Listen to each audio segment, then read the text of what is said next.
Welcome back to another video. And आज का video भी एक ट्रैवल ब्लॉग होने वाला है, but this time not train not bus, this time it's going to be travel from a flight. And currently अभी सुबह के 6:30 बज रहे हैं। And as you all know कि मैं मुजफ्फरपुर में रहती हूँ, तो मुजफ्फरपुर में फ़्लाइट का तो कोई ऑप्शन है नहीं फ़्लाइट लेने का। So I have to first reach to the Patna airport by 11। And मेरी जो फ़्लाइट है वो 12:25 की है। And yes, today I am going to Bangalore. As most of you guys know that I have joined Amazon India. Not actually Amazon India, I work for Amazon.com. So due to some work I have to go there. So let's go and start this video.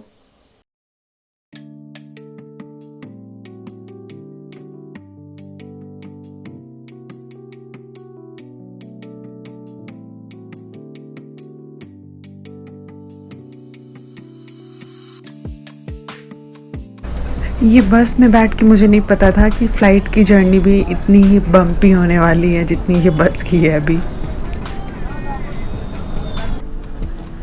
और ये हमारा iconic Gandhi सेतु bridge, जिसके जाम ने पता नहीं कितने ही लोगों के फ़्लाइट्स और ट्रेन छुड़वाए होंगे अपनी हिस्ट्री में। और इस ब्रिज पे अभी वन वे ही व्हीकल्स का आना और जाना अलाउड है, क्योंकि दूसरे वे में जो है वो कंप्लीट कंस्ट्रक्शन चल रहा है। पटना के 0 माइल में उतर करके मैंने वहाँ से ऑटो ले लिया। वहाँ से कि ईज़िली आपको पटना जंक्शन या फिर एयरपोर्ट जाने के लिए ऑटो मिल जाएगा। और ये रास्ते में मुझे पटना मेट्रो का कंस्ट्रक्शन होते हुए देखा, which is really nice to see and nice to imagine कि our Patna will have metro connectivity very soon. Auto जो है वो आपको पटना एयरपोर्ट के गेट पे, मेन गेट पे ड्रॉप कर देती है। और वहाँ से अंदर जाने के लिए आपको ये हवाई या टुक टुक जो भी बोलते हैं आप, वो मिलता है, जिसका कि फेयर बहुत ही नॉमिनल है, जस्ट 10 रुपीज़। और यहीं पे आपको जो है फूड कोर्ट भी मिलेगा। ये जो आप बिल्डिंग देख रहे हैं छोटी सी लेफ़्ट हैंड साइड में, यहाँ पे आपका फूड कोर्ट का ऑप्शन है, जो कि आपको रीज़नेबल रेट में, यहाँ पे आपको अगर कुछ खाना हो या कुछ पैक करवाना तो आप करवा सकते हो। क्योंकि एक बार अगर आप सिक्योरिटी चेक के बाद एयरपोर्ट के अंदर चले जाते हो, जो वेटिंग जोन होता है वहाँ पे चले जाते हो, तो वहाँ पे कोई भी चीज़ बहुत ही ज़्यादा ओवर प्राइस्ड होती है। सो आप यहाँ से कुछ भी अपने लिए पैक करवा सकते हो। और ये मैंने अपने लगेज के लिए ट्रॉली लिया था, क्योंकि मैं एक एयर बैग कैरी कर रही थी। ट्रॉली बैग नहीं था मेरा, सो फॉर माई कन्वीनियंस मैंने ये ट्रॉली लिया था। और ये एंट्री गेट होता है एयरपोर्ट के प्रीमाइसेस के अंदर जाने के लिए। यहाँ पे आपको अपना जो बोर्डिंग पास होता है वो, या फिर जो आपने टिकट बुकिंग कराई होती है वो दिखानी होती है, और आपका आइडेंटिटी कार्ड दिखाना होता है। And after entering inside the airport building, जो पटना एयरपोर्ट पे पहला स्टेप होता है वो ये कि आपको अपना लगेज स्कैन करवाना होता है। जो भी आपका चेक इन लगेज होता है उसको स्कैन करवाना होता है। एंड ये चीज़ मैंने और किसी एयरपोर्ट में नहीं देखा ना। मैंने बैंगलोर से फ़्लाइट लिया, वहाँ पे ये सिस्टम नहीं है। दिल्ली से भी लिया, वहाँ पे भी ये सिस्टम नहीं है। ये यूनिकली मैंने सिर्फ पटना एयरपोर्ट पर ही देखा है। अगर आपने कहीं और देखा है तो please let me know. Luggage को स्कैन करवाने के बाद जिस भी एयरलाइन से आप ट्रैवल कर रहे होते हो, उसके काउंटर पे जाकर के आपको अपना चेक इन लगेज को ड्रॉप करना होता है। एंड ऑल्सो आप अगर आपने ऑनलाइन वेब चेकिंग नहीं किया है तो फिर आपको 200 रुपीज़ यहाँ पे एक्स्ट्रा पे करना होगा for the check in and to get the boarding pass. और यहाँ पे मैं सिक्योरिटी चेक के बाद अपने सारे इलेक्ट्रॉनिक्स आइटम को अपने बैकपैक में पैक कर रही हूँ, क्योंकि for the security check you have to take out all your electronics and put it into a tray, so that कि वो प्रॉपरली स्कैन हो सके। फॉर सिक्योरिटी पर्पस आपको ये करना होता है। जितनी भी आपके पावर बैंक्स हो, लैपटॉप हो, मोबाइल फ़ोन हो, इवन वॉच हो, बॉयज़ अगर बेल्ट पहन रहे हैं तो बेल्ट हो, ये सारे आइटम्स को आपको ट्रे में रखना होता है। For your reference I will insert a image of that tray over here and make sure that you are not stacking item on each other, क्योंकि इस तरह अगर आप स्टैक करके एक के ऊपर एक सामान रखते हो तो स्कैन करने में प्रॉब्लम होती है जो भी वहाँ पे सिक्योरिटी ऑफिसर्स होते हैं उनको।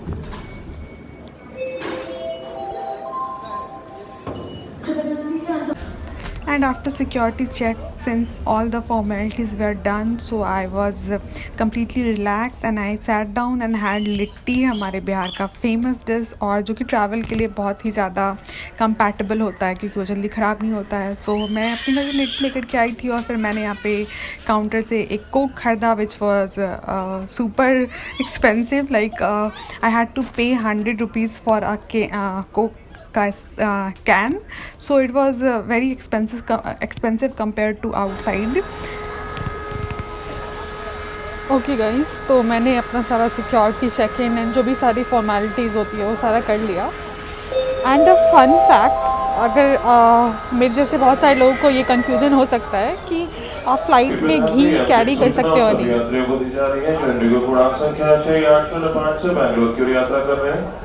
उन सभी यात्रियों से निवेदन है द्वार क्रमांक 6 से विमान के शीघ्र प्रस्थान करें. ये विमान प्रस्थान की अंतिम सूचना है. धन्यवाद. ओके, सो बहुत से लोगों को ये क्वेरी होगी कि आप अपने साथ घी कैरी कर सकते हो या नहीं, अचार कैरी कर सकते हो या नहीं.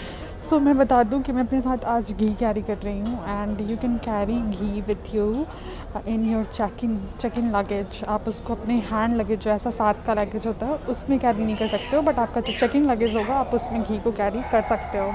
दो अगर आप जिस भी डब्बे में उसको ले जा रहे हो वो जब आप अपना लगेज स्कैन करवाओगे तो उस टाइम पे वो आपको डब्बा खोल करके दिखाना पड़ सकता है. जैसे कि मुझे आज वो डब्बा खोल दिया है. सब के जो पर्सनल होते हैं उनको मैंने ये डब्बा खोल के दिखाया and they approved it.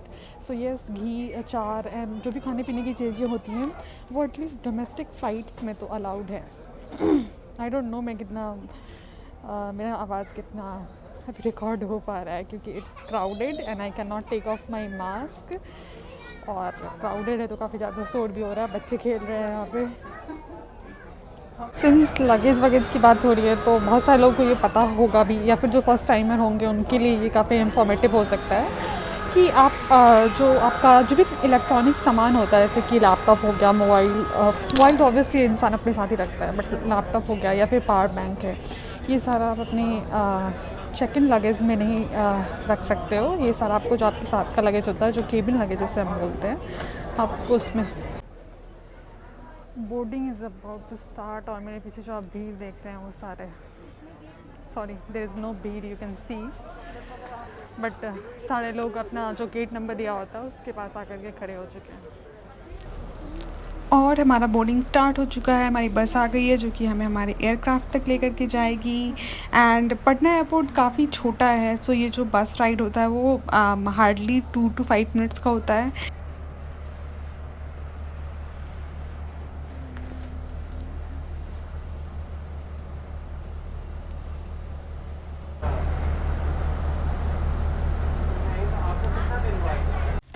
And ये जो सामने आप लोग एयरक्राफ्ट देख रहे हैं, यही वो एयरक्राफ्ट है जिसको हम लोगों ने बोर्ड किया था. एंड यू कैन सी कि कैसे एयरक्राफ्ट से सामान को उतारा जा रहा है. Like they are literally tossing the luggage into the trolley. और सो मेक श्योर कि अगर आप सामान दे रहे हो चेक इन के लिए तो उसको आप प्रॉपरली मार्क करवाओ कि आपका, अगर आप उसमें कोई फ्रजाइल आइटम कैरी कर रहे हो. अदरवाइज़ ये लोग इतनी मतलब इंटेंसिटी के साथ उसको फेंकते हैं from the aircraft to their trolley कि अगर कुछ भी थोड़ा सा भी फ्रजाइल आइटम आप उसमें कैरी कर रहे हो तो it might get damaged.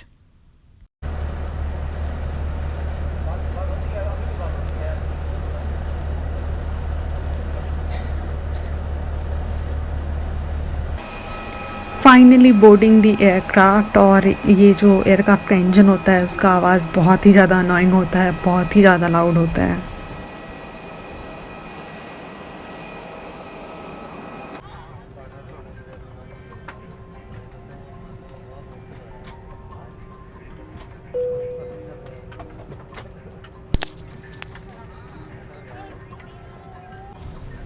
All set to fly, let me buckle my self.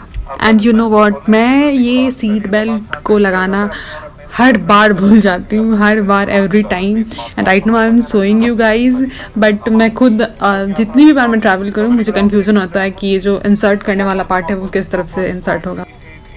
Also, in aircraft, you are allowed to film yourself, or you are allowed to film outside the aircraft, but you are not allowed to film the crew until unless you have their permission. So make sure कि जब भी crew अपना safety instruction दे रहे होते हैं तो उस time पे आप कुछ भी film ना करो, और ख़ास करके उनको film ना करो. In preparation for takeoff, please ensure your seat back is upright, tray table is closed, and the seat belt is securely fastened. Extension seatbelts are available on request. Ready, switch on mobile.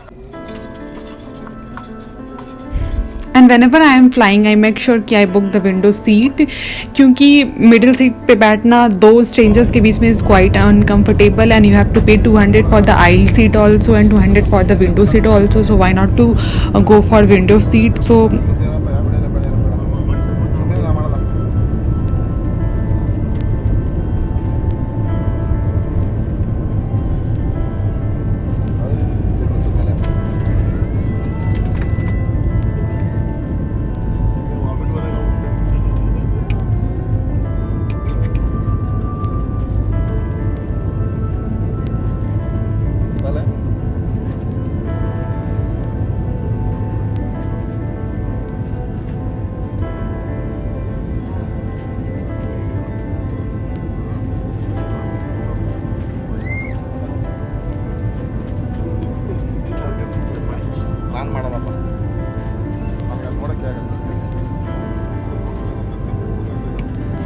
and like that, in few minutes you are up in the sky in between the clouds, and there is nothing to do.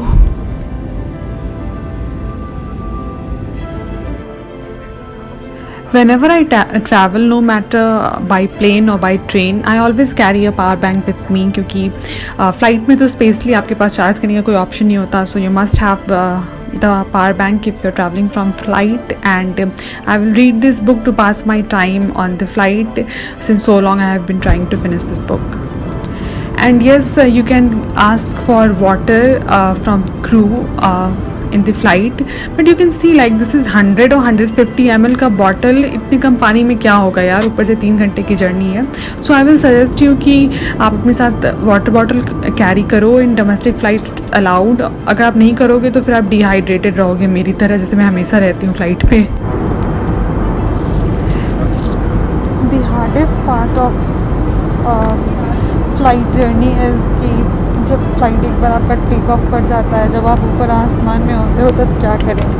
इस बार मैंने कुछ online download भी नहीं किया देखने के लिए. I was so busy in my work and I am getting bored. मैंने बुक पढ़ा बट ये कितना ही आप पढ़ लोगे. And I am not very good reader. I can not finish any book in one go. I am trying to sleep. Not sleep, I'm trying to take a nap, but I'm unable to do so. Last 2-3 flight पे तो मैं आराम से आधे घंटे 1 घंटे का nap ले लेती थी, तो इतना पता नहीं चल रहा था. इस बार I am not able to take the nap also. So बहुत ही ज़्यादा बोरियत हो रहा है. That's why I love train, कि आप ट्रेन में कभी भी बोर नहीं हो सकते हो. भले ही आपकी ट्रेन की जर्नी 40 घंटे की क्यों ना, 45 घंटे की क्यों ना हो, बट आप बोर एटलीस्ट नहीं होगे. इतना वहाँ पे ऑप्शंस होता है टू एंटरटेन योर सेल्फ. आपका इंटरनेट काम करता है, आप खिड़की के बाहर देख सकते हो. बट यहाँ तो खिड़की के बाहर भी आपको बादल के सिवा कुछ नहीं दिखने वाला है. इंटरनेट काम करेगा ऐसा तो सोचना भी गुनाह है in flight. So I don't know what to do. Also we have faced so much of turbulence in this flight. Like अभी ये फ्लाइट सेक कर रहा है. आई गेस अभी जो सेक कर रहा है इट्स तो लिटिल नॉर्मल सेकिंग. बट थोड़ी देर पहले जब फ्लाइट टेक ऑफ किया था, जब फ्लाइट का टेक ऑफ हुआ था तब बहुत ही ज़्यादा सेक कर रहा था. I mean it was like I mean बस ऐसा फील होता था. See this type of turbulence I am talking. इससे भी हल्का सा तेज़ी था उस टाइम का turbulence. And it was shaking completely. I was unable to read whole book in my hand. इतना ज़्यादा सेक हो रहा था. So I am not liking the flight journey.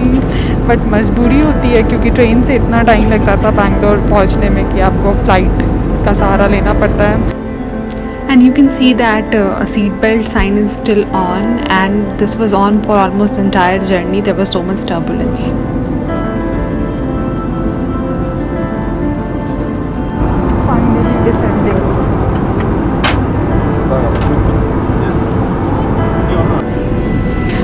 whenever you are in the flight up in the sky and your ears start popping, it means that your flight is descending and जो cabin का pressure है वो ऊपर नीचे हो रहा है, इस वजह से आपका जो कान है वो पॉप कर रहा है.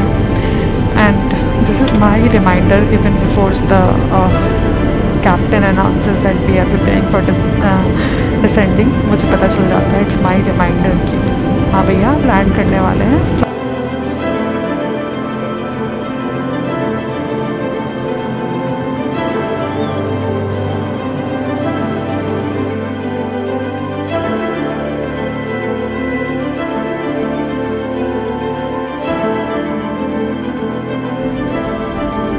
इस क्लिप में मैंने अपने एयरक्राफ्ट का जो रिफ्लेक्शन होता है, जो परछाई होती है, वो कैप्चर किया है. So it was quite a unique thing to capture कि आप जिस एयरक्राफ्ट में बैठे हुए हैं उसका शैडो आपको नीचे ज़मीन पे दिख रहा है. Finally landed safely at Bangalore airport. किसी भी फ़्लाइट की जो take off and landing time होती है वो सबसे ज़्यादा क्रूशियल होती है. And before deboarding the flight, अगर आपने अपना लगेज चेक इन के लिए दिया है then don't forget to listen to the belt number. I don't know उसको टेक्निकल टर्म में क्या कहते हैं एयरलाइंस वाले, but for me that is a belt.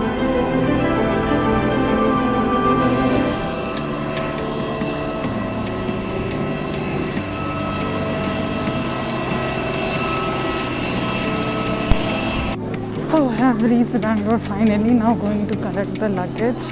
जो कि You might have to wait for good 20 to 25 minutes to collect your luggage, क्योंकि you know वो भी एयरक्राफ्ट से उसको नीचे उतारते हैं, फिर उसको ट्रॉली में ला करके यहाँ पे डाला जाता है इस बेल्ट पे, सो दैट कि जितने भी ट्रैवलर्स हैं उसको कलेक्ट कर पाएँ. सो बी पेशेंट, इसमें थोड़ा सा टाइम लग सकता है. लाइक मैं यहाँ पे लगभग 10-15 मिनट्स रुकी थी, तब जाकर के मैं लगेज आया था. ये जो सारे आप प्लांट्स देख रहे हो, they are not artificial, they are real plants.